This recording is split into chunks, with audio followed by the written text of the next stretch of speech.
Hi, welcome to this screencast. The essence of this screencast is to show you what happens to your application after it has been submitted online and after the submission of the supporting documents, and even more importantly, what you're supposed to do when your application gets rejected. Let me quickly demonstrate it by picking an application. Now, so every application that comes in is scrutinized to the latter. Every piece of data that you give us is cross-checked by dedicated staff to make sure that it matches what's on your supporting documents. So let me quickly demonstrate that.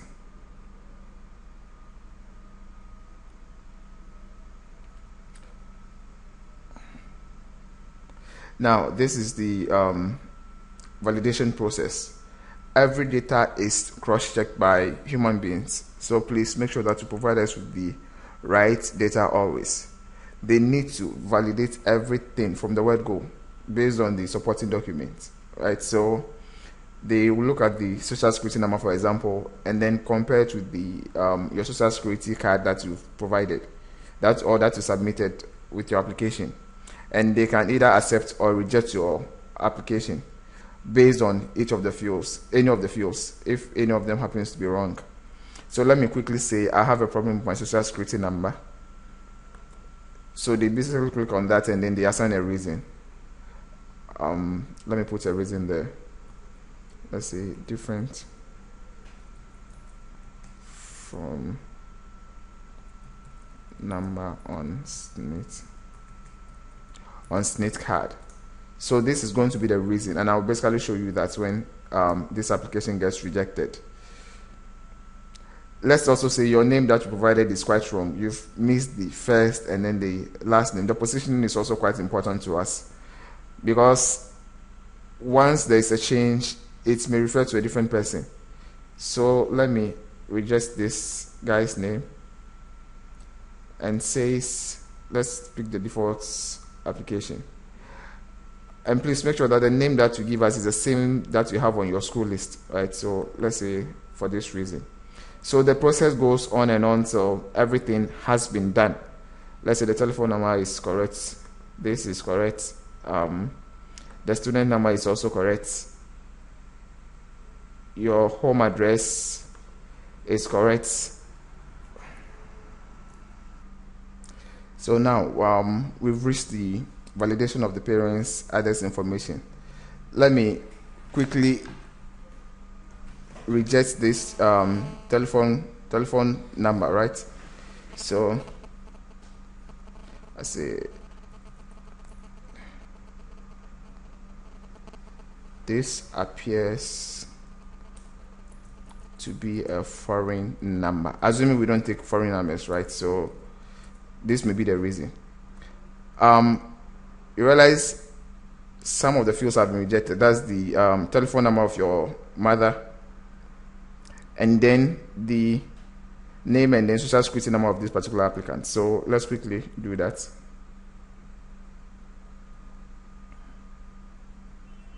Now the application says applicant has been notified, right? Now, throughout all this screencast, I've been stressing the importance of the email. The system automatically informs the applicant. It basically walks you through the application, informing you of each of your application status. And we can only inform you through your email address. So please, the system may be sending you emails, but if you provided a wrong email address, you may not be getting them. So make sure that you give us the correct email address. Let's quickly go back and then have a look at the message that the system sent to this applicant. Now, so after the applicant logs into his inbox, he automatically gets a message saying loan application rejected at that particular zone at KNUST. Let's see what's in it. Let me check this mail. And this is the content of the mail. It says, dear applicant, we are sorry to inform you that your application has been rejected at the KNUST for the following reasons. And it is detailed to the latter. It says your personal information, your social security number was rejected, and this is the reason. Your name was rejected for this particular reason. and then moves on to the guidance information. And for this guardian, Elizabeth Lassie, it says the data was rejected because of the phone. This appears to be a foreign number, as I just demonstrated to you. Now, what is of concern to you is what you are supposed to do after this. The system automatically sends you a mail, and then once you log into the application, you are also notified. So let's go there and then have a quick look at that. Now, immediately the applicant logs into the application after the rejection of his or her application. The system automatically takes him to the dashboard, right, which you can access it from the top here. You can just click on that, and then it takes you to your dashboard. Now, immediately you will be notified within the application itself, telling you what you're supposed to do. So it says provide the correct values for the invalid fields detected. So that's all that is required for you, which answers the question, what am I supposed to do? And then it goes back and gives you the actual fields, right? So assuming you did not get the email address, sign into the application, and then you'll be notified of the fields that were rejected, right? Now, I can decide to continue with the application. Let me click on this and go to personal information.